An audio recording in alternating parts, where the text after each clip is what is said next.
Selamat pagi saudara, apa kabar Anda? Semoga tetap sehat dan selalu semangat. Senang sekali Sapa Sulsel hadir kembali menjumpai Anda. Seperti biasa, sejumlah informasi penting dan menarik akan kami sajikan untuk Anda. Bersama saya Hendra Bakti, kita buka Sapa Sulsel dengan informasi yang pertama. Saudara, 2 rumah di Makassar, Sulawesi Selatan terbakar. Kebakaran diduga akibat korsleting listrik. Kebakaran rumah ini terjadi di Jalan Satanga, Kota Makassar, Sulawesi Selatan, 28 April 2025. Api yang cepat membesar membuat warga panik dan coba menyelamatkan diri. Pemadam kebakaran yang menerima informasi menerjunkan tim ke lokasi kebakaran. 3 regu pemadam kebakaran akhirnya bisa memadamkan api. Akibat kebakaran ini, 2 rumah warga ludes terbakar. Jadi tadi informasi masuk dari laporan warga pukul 13.50. Setelah itu kita kerahkan anggota serta armada sebanyak 3 regu. Jumlah personil kurang lebih 30 orang kita arahkan ke TKP. Berapa damkar diturunkan? Untuk jumlah damkar yang kami turunkan ada 3 regu. Yang terbakar ini berapa rumah? Yang terbakar ini ada 1 rumah, tapi 2 petak. Belum diketahui penyebab kebakaran, dugaan sementara kebakaran terjadi akibat korsleting listrik. Korban kebakaran alami kerugian hingga jutaan rupiah. Rama Pratama, Kompas TV Makassar, Sulawesi Selatan. Wali Kota Makassar Munafri Arifuddin melarang sekolah menggelar acara wisuda kelulusan di sekolah. Wisuda di sekolah dinilai memberatkan orang tua siswa. Larangan menggelar wisuda atau perpisahan sekolah dikeluarkan Wali Kota Makassar Munafri Arifuddin. Kebijakan ini dikeluarkan atas pertimbangan kondisi ekonomi orang tua pelajar. Banyak orang tua merasa terbebani dengan biaya perpisahan siswa. Larangan berlaku untuk kelulusan siswa pendidikan usia dini atau PAUD, sekolah dasar, dan sekolah menengah pertama. Dinas Pendidikan Makassar pun diminta melakukan pengawasan hingga ke sekolah agar tak ada acara wisuda dan perpisahan. Larangan itu akan diberikan dengan tegas ketika ada pungutan yang memberatkan orang tua murid. Dan itu tidak usah dilakukan. Bikin apa? Masih TK, SD sudah mau wisuda. Kita ini wisuda kuliah baru wisuda. Nah, yang kedua, kecuali kalau begini. Saya ini anak kelas 3 SMP, anak saya. Lalu saya kasih tahu sama gurunya, kita bikin acara di hotel, seluruh biayanya saya yang tanggung. Saya semuanya yang mempersiapkan, semuanya cuma datang saja, tinggal bawa badan, duduk, dan silahkan, itu haknya. Tapi kalau harus bermewah-mewahan kelihatan di hotel, baru memungut orang, tidak semua orang tua kemampuannya sama. Perpisahan tidak ada, tetapi ini jauh dari makna daripada perpisahan itu. Karena ini adalah inovasi yang dilakukan, ya, upacara, kemudian dia memperagakan anak-anak memperagakan dirinya sendiri, bahwa saya nanti ke depan akan jadi apa. Dia berpakaian, ada yang berpakaian dokter, ada yang berpakaian polisi, ada yang berpakaian ustadz. Saya kira ini adalah hal yang sangat positif dan bagi anak-anak kita.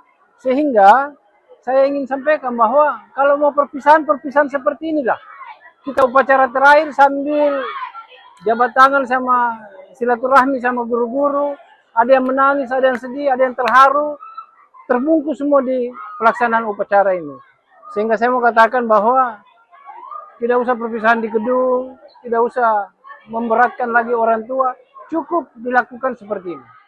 Meski melarang acara wisuda dan perpisahan, Wali Kota Makassar tetap memperbolehkan perpisahan di lingkungan sekolah dengan tanpa memungut biaya kepada orang tua siswa.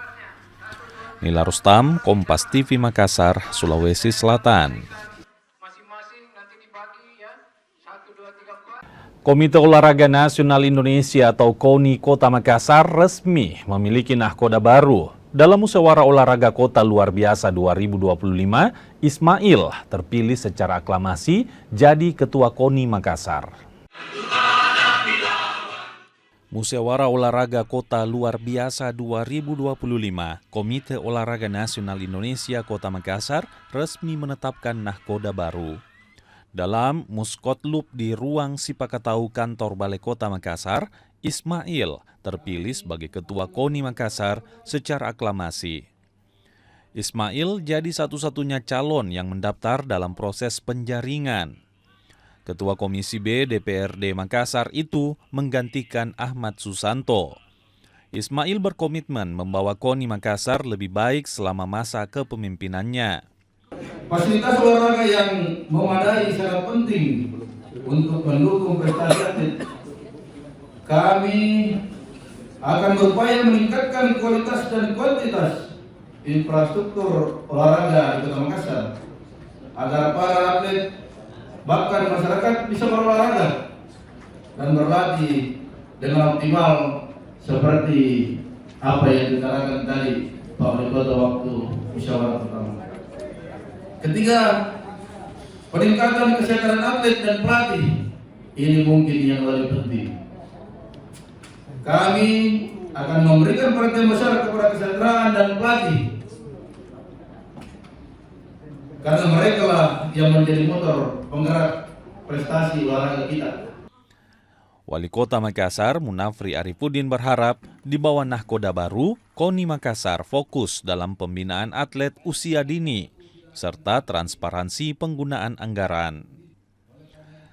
Ya kalau Pak Ismail ini menurut saya ya orangnya mumpuni lah. Saya tahu betul Pak Ismail peduli dan selalu mau belajar, selalu mau menciptakan peluang-peluang untuk melihat bisa memberdayakan masyarakat yang ada di sekitarnya, dan ya punya latar belakang pengusaha yang mulai dari nol. Saya tahu benar ini prosesnya.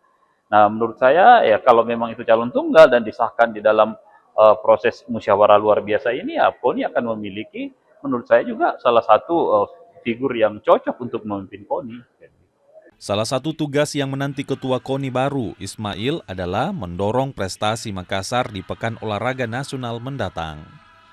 Nila Rustam, Kompas TV, Makassar, Sulawesi Selatan. Kita ke Majene, Sulawesi Barat. Saudara, dua pemuda hilang terseret arus saat berenang di pantai Parape, Majene, Sulawesi Barat. Pencarian yang dilakukan nelayan setempat akhirnya berhasil menemukan kedua korban. Setelah 1 jam pencarian, korban berinisial RT ditemukan dalam kondisi selamat.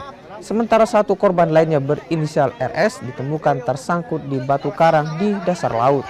Kedua korban sebelumnya terseret arus saat berenang di pantai Parape, Kecamatan Banggai Timur, Kabupaten Majene, Sulawesi Barat. Keluarga pun histeris saat mengetahui kondisi sang anak terbujur kaku. Meski sempat dibawa ke rumah sakit, namun kondisinya tak tertolong. Korban meninggal dunia, kemudian disemayamkan di rumah duka di Desa Butu Baruga, Kecamatan Banggai Timur, Majene. Sementara korban selamat telah bertemu dengan keluarganya. Saya ada di Tangguh Cincing, saya lihat di laut banyak anak-anak naik perahu, katanya pencarian orang tenggelam, sementara mandi di laut. Saya datang ke lokasi kejadian, langsung saya telepon Babinsa dengan Babinsa itu. Berapa orang yang ke sana mandi laut itu, Pak? Kurang tahu juga karena saya sementara saya tidak lihat, nanti ada kejadian baru saya tahu. Setelah dilakukan pencarian berhasil ditemukan, Pak, atau gimana? Berhasil ditemukan. Setelah itu, Pak, siapa yang evakuasi, Pak? Evakuasi warga juga dibantu dengan Babinsa Timnas, bisa kemudian langsung dibawa ke rumah sakit.